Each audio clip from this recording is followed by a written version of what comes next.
Hello everyone, welcome to examinees. This is Ajay Sharma. आज हम logical reasoning and data interpretation पर based एक set discuss करने वाले हैं।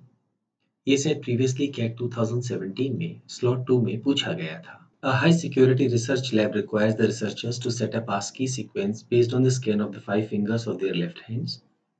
When an employee first joins the lab, her fingers are scanned in an order of her choice. And then when she wants to re-enter the facility, she has to scan the 5 fingers in the same sequence. The lab authorities are considering some relaxations of the scan order requirements since it is observed that some employees often get logged out because they forget the sequence. 4 questions हैं हमारे पास में, 2 multiple choice based और 2 data based. मैं suggest करूंगा कि आप video को pause करके पहले सेट को खुद सॉल्व करने की कोशिश करें और बाद में आप इसका सोल्यूशन देखें। मैक्सिमम आपको इस सेट को सॉल्व करने में 8 मिनट्स का टाइम लगना चाहिए। ये एक मॉडरेट टू इंटेंस लेवल का सेट है। सबसे पहले क्वेश्चन पे नजर डालते हैं। The lab has decided to allow a variation in the sequence of scans of the 5 fingers so that at most 2 scans out of 5 are out of place. एक example भी हमें यहाँ पे गिवन है. For example, if the original sequence is thumb, that is T, index finger I, middle finger M, ring finger R and little finger L, that means हमारा यहाँ पर order है T, I, M, R, L. Then TLMRI, that is TLMRI is also allowed, but TMRLI is not. How many different sequences of scans are allowed for any given person's original scan? Question जो है उसको solve करने के लिए सबसे अच्छा तरीका ये होगा कि हम अलग अलग केसेस बना लें, बिकॉज यहाँ पर आप देखेंगे टी की पोजीशन चेंज नहीं हुई है, आर की पोजीशन चेंज नहीं हुई है, एम की पोजीशन चेंज नहीं हुई है, आई और एल ने अपनी पोजीशंस इंटरचेंज कर ली है, राइट। लेकिन अगर हम इस केस की उसकी की बात करें तो टी की पोजीशन चेंज नहीं हुई है, यहाँ पर आई अपनी पोजीशन छोड़ चुका है, एम की पोजीशन भी चेंज हो गई है, आर की पोजीशन फोर्थ से थर्ड हो गई है, एल की पोजीशन चेंज हो गई है। दैट मीन्स यहाँ पर 2 से ज्यादा जो लेटर्स हैं उन्होंने अपनी पोजीशंस चेंज कर ली है, ये अलाउड नहीं है। क्वेश्चन क्लियरली मेंशन कर रहा है यहाँ पर दैट आपको हर हालत में at most 2 scans are out of place. 3 जो आपके जो आपने स्कैन किए हैं उनकी पोजीशन वही होनी चाहिए, 2 अपने कोई से भी 2 यहाँ पर बदलाव ले सकते हैं। क्वेश्चन पूछा है ऐसे कुल कितने केसेस बनेंगे? सबसे अच्छा तरीका होगा कि आप केसेस बना लें, जैसे कि T, I, M, R, L. ठीक है, वैसे तो आप इस क्वेश्चन को कॉम्बिनेशन से भी कर सकते हैं कि आपको चुनना होगा कि कुल कितनी पॉसिबिलिटीज हैं, कौन आउट ऑफ प्लेस हो गया है। लेकिन शुरुआत में, क्योंकि अगर आप मैथ से कंफर्टेबल नहीं है तो आप केसेस बना लें। लेट अस से हमने टी और आई की पोजीशन चेंज कर ली है, एम आर एल को हमने नहीं छेड़ा है, दैट मींस आई टी और एम आर एल। नेक्स्ट में हमने टी के साथ एम की पोजीशन इंटरचेंज कर ली है, तो ये हो गया है एम और यहां पर टी, आई, आर, एल, इन्हें हमने मूव नहीं किया है। हमने टी के साथ आर को चेंज कर दिया है, तो आर यहां पर आ गया है, टी यहां पर और आई, एम, एल अपनी सेम पोजीशंस पर। टी के साथ एल को हमने चेंज कर दिया है, तो एल यहां पर, टी यहां पर और आई, एम, आर। अब तक टोटल 5 केसेस हो चुके हैं। याद रखिए जो इनिशियल केस है उसे भी हमें कंसीडर करना है, हम उसे इग्नोर नहीं कर सकते। नेक्स्ट देखिए, अभी तक हमने टी के सारे केसेस ले लिए। Now let us talk about I के साथ एम को। टी के साथ आई को ऑलरेडी हम कंसीडर कर चुके हैं, यानी आई और एम ने अपनी पोजीशंस इंटरचेंज कर ली है। सो हम टी, आर और एल को एज इट इज लिख देंगे और आई और एम की पोजीशंस को इंटरचेंज कर देंगे। अब आई के साथ हम आर को इंटरचेंज करेंगे, तो यहां आर आ जाएगा और यहां पर आई और बाकी टी, एम और एल अपनी सेम पोजीशंस पे रहेंगे। ऐसे ही आई के साथ हम एल को अगर चेंज करें तो आई की पोजीशन पे एल और एल की पोजीशन पे आई और टी, एम, आर अपनी रेस्पेक्टिव पोजीशंस पे।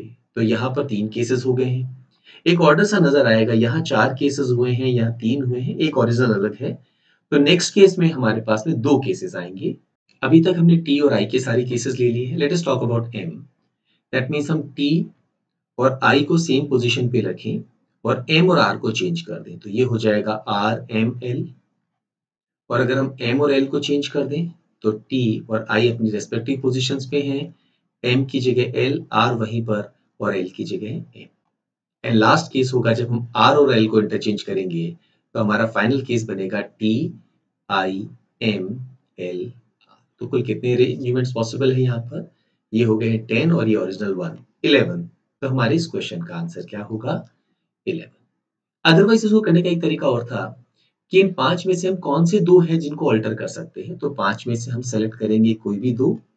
इसे सॉल्व करने का तरीका होगा 1 इंटू 2, ये 5 इंटू 4, 20/2 करने पर 10 आ जाएगा और एक केस ऐड कर देंगे जो ओरिजिनल था, तो 11 हो जाएगा। अदरवाइज आप केसेस भी बना सकते हैं और ये तरीका भी आप इस्तेमाल कर सकते हैं।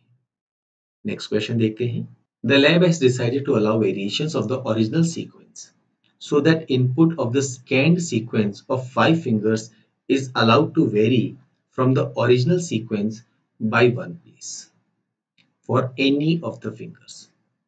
Thus, for example, if TIMRL, ये हमें एक initial sequence given है in the original sequence, then ITRML, ITRML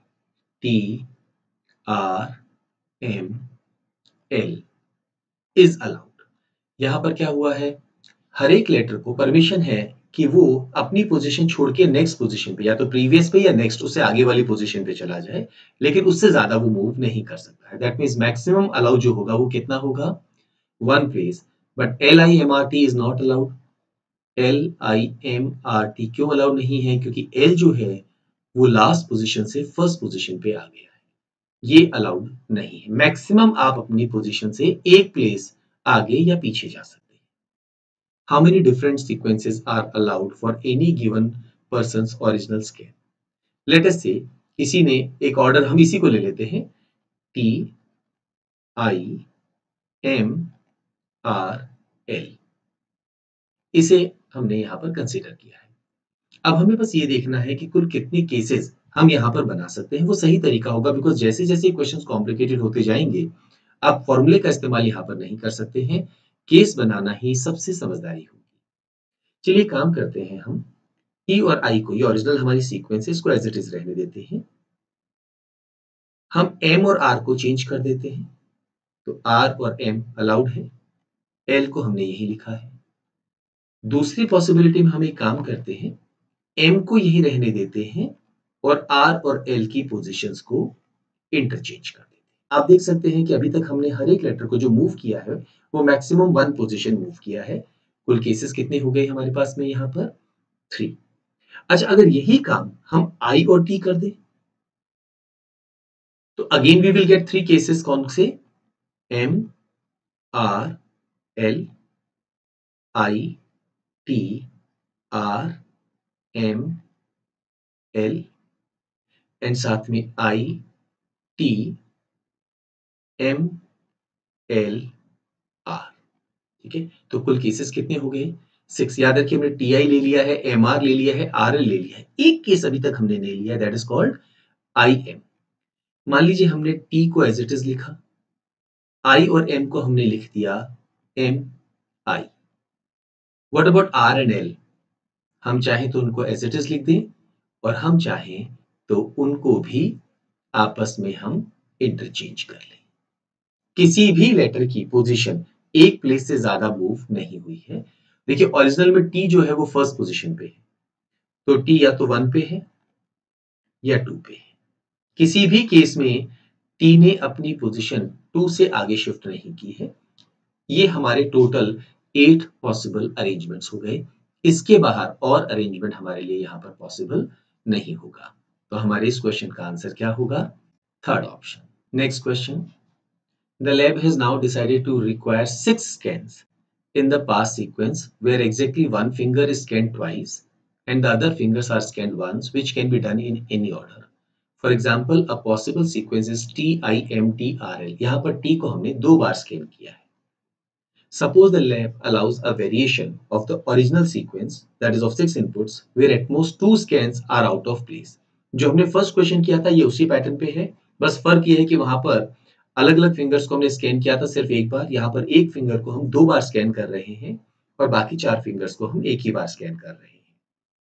As long as the finger original is scanned twice and other fingers are scanned once, how many different sequences of scans are allowed for any given person's original scan? चलिए हम इसी से शुरुआत करते हैं. T I M T R L. Let us see ये हमारे पास एक केस है. तो यहां पर अगेन हम वही अप्रोच लगाएंगे. पहले टी को और आई को हम इंटरचेंज करेंगे क्योंकि सिर्फ यहाँ पे बहुत क्लियरली मेंशन है at most 2 scans are out of place. अगर हम टी और आई को चेंज करते हैं तो ये हो जाएगा आई और टी, बाकी चारों लेटर्स सेम रहेंगे. ठीक है. अगर टी और एम को हम करते हैं तो ये हो जाएगा एम और टी. अभी हम सिर्फ टी पर नजर डाल रहे हैं. अच्छा, टी और टी को आपस में एक्सचेंज करने पर कोई नया लेटर हमें नहीं मिलेगा, कोई नया सीक्वेंस नहीं मिलेगा. टी और आर पे आते हैं. यहां पर हमने ये टी और एम को हमने इंटरचेंज किया है, बीच वाली जो सीक्वेंस है उसको हमने नहीं छेड़ा है. अब हम टी और आर पे आ रहे हैं. तो आर यहां पर है और टी यहां पर है. बाकी हमारे जो लेटर्स हैं वो सेम ऑर्डर में हैं. एंड फाइनली हम एल को इधर ले लेंगे और टी को लास्ट में ले लेंगे और बाकी सारे जो लेटर्स होंगे वो सेम सीक्वेंस में होंगे. तो अब तक टोटल 5 अरेंजमेंट्स हमारे हो चुके हैं. ओके, यहाँ पर हमने टी को इन्वॉल्व किया है. अब टी को छोड़ के अगर हम आई पे चलें तो आई का टी के साथ केस ऑलरेडी हमने काउंट कर लिया है. अब हम फोकस करेंगे आई और एम पे. तो यहाँ पे शुरुआत में हमारे पास में टी है, आई और एम को हमने इंटरचेंज कर दिया तो ये हो गया एम और आई और बाकी T R L as it is. अब आई को हम टी के साथ इंटरचेंज करेंगे तो जहां पर हमने आई लिखा है वहां पर आ जाएगा टी और जहां टी लिखा है वहां आ जाएगा आई और बाकी सभी लेटर्स अपनी रेस्पेक्टिव पोजीशंस पे रहें. नेक्स्ट आई को आर के साथ एक्सचेंज कर दें तो यहां पर आर आ जाए, यहां आई और बाकी सभी लेटर्स अपनी अपनी पोजीशंस पे रहें. और लास्ट केस में आई को एल के साथ एक्सचेंज कर दें. सो एल आई एंड बाकी सभी अपनी जगह पे एज इट इज रहें. तो कुल मिला के यहाँ पर अब तक हमारे पास में 5 and 4 9 केसेस हो गए हैं. अब हमने टी को कंप्लीट कर लिया, आई को कंप्लीट कर लिया. Let us now focus on M. M को आई और टी से करने की जरूरत नहीं, वो ऑलरेडी केस काउंट हो चुका है. एम को टी से करते हैं. दैट मींस पहली 2 पोजीशंस हम बिल्कुल नहीं छेड़ रहे हैं. एम को हमने टी के साथ एक्सचेंज किया, R L. Next case, M को हमने आर के साथ एक्सचेंज किया, बाकी सभी अपनी जगह. और नेक्स्ट केस में हमने एम को एल के साथ एक्सचेंज किया, बाकी सभी अपनी जगह. सो 5 and 4 9 and 3 12 केसेस हो चुके हैं. अब आते हैं टी और आर पे. Now you can again observe कि यहाँ एक एक कम होता जा रहा है. टी और आर की बात करें तो शुरू की 3 पोजीशंस बिल्कुल छेड़ेंगे नहीं टी और आर को. So we can make it R and T and last में एल. या हम टी को एल के साथ एक्सचेंज कर सकते हैं तो एल टी बीच में आर से. एंड लास्ट केस आर और एल को एक्सचेंज कर लें यानी शुरू के 4 मेंबर्स एज इट इज रहें और L and R. So 3 6 4 10 and 5 15 cases होंगे. तो हमारे इस क्वेश्चन का आंसर भी क्या होगा? 15. शुरुआत में ये मेथड थोड़ा सा लग सकता है कि बहुत ट्रेडिशनल मेथड है, कोई शॉर्टकट यहाँ नहीं है. पर याद रखिए कॉम्पिटिटिव एग्जाम्स में स्पेशली जब इस तरह के क्वेश्चंस आते हैं तो आपकी जरा सी जल्दबाजी आपको पॉजिटिव मार्क्स दिलवाने की जगह नेगेटिव मार्क्स दिला सकती है.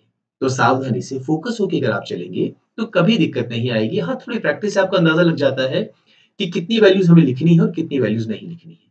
जैसे शुरुआत में हमने इस केस को ले लिया. अब हम अपनी फटाफट कैलकुलेशन कैसे करेंगे? 1 2 3 4 5. यहाँ 5 केसेस हमारे टोटल बन गए. राइट, हमने टी को आई के साथ एक्सचेंज किया, टी को एम के साथ, टी को टी के साथ. लेकिन टी को टी के साथ हम एक्सचेंज नहीं कर सकते हैं तो टी को आर के साथ और टी को एल के साथ. तो including this there are 5 cases. फिर हमने आई और M 1 case, I T I R I L 4 cases हो गए. फिर हमने एम के साथ में 1 2 3 ये 3 केसेस हो गए. टी के साथ में 2 केसेस हो गए और आर के साथ 1 केस हो गया. And immediately will say there are in all 15 cases. ठीक है, थोड़ा सा केयरफुल रहें, आसानी से आप क्वेश्चंस को आंसर कर पाएंगे. इस सेट पर बेस्ड लास्ट क्वेश्चन डिस्कस करते हैं. The lab has now decided to require 6 scans in the past sequence, where exactly one finger is scanned twice and the other fingers are scanned once, which can be done in any order. For example, a possible sequence is TIM TRL. Suppose the lab allows a variation of the original sequence of 6 inputs so that input in the form of scanned sequence of 6 fingers is allowed to vary from the original sequence by one place for any of the fingers. As long as the finger originally scanned twice is scanned twice and the other fingers are scanned once, how many different sequences of scans are allowed if the original sequence is given as LRLTIM, LRLTIM.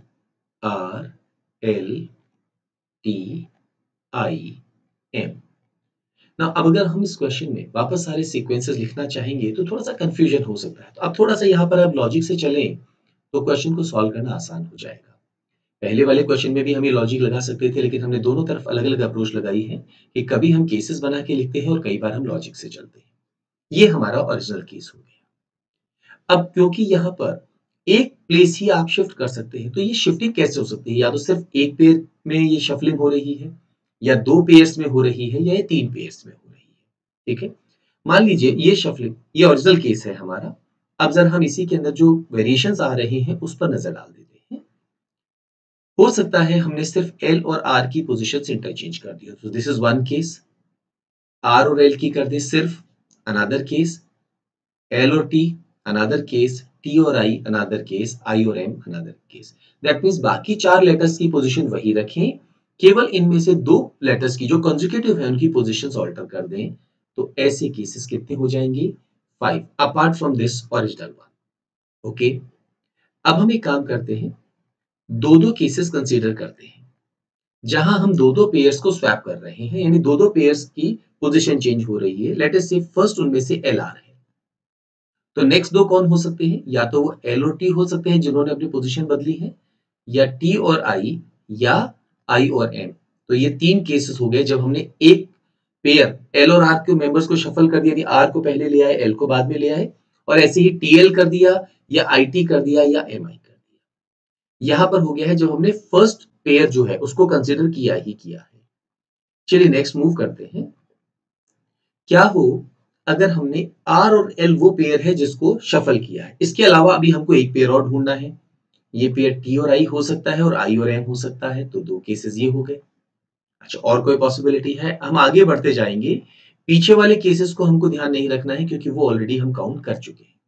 जैसे हमने L R ले लिया, R L ले लिया। अगर हमारा एक pair L और टी हो तो अगला पेयर जिसके मेंबर्स को हम आपस में चेंज कर सकते हैं वो है आई एम। इसको कंसिडर नहीं करना है बिकॉज ये केस ऑलरेडी पीछे केसेस में काउंट हो चुका है। तो अब तक 5 एंड 3 8 एंड 2 12 एंड ये 10 एंड 1 11 एंड 1 12 केसेस हो चुके हैं।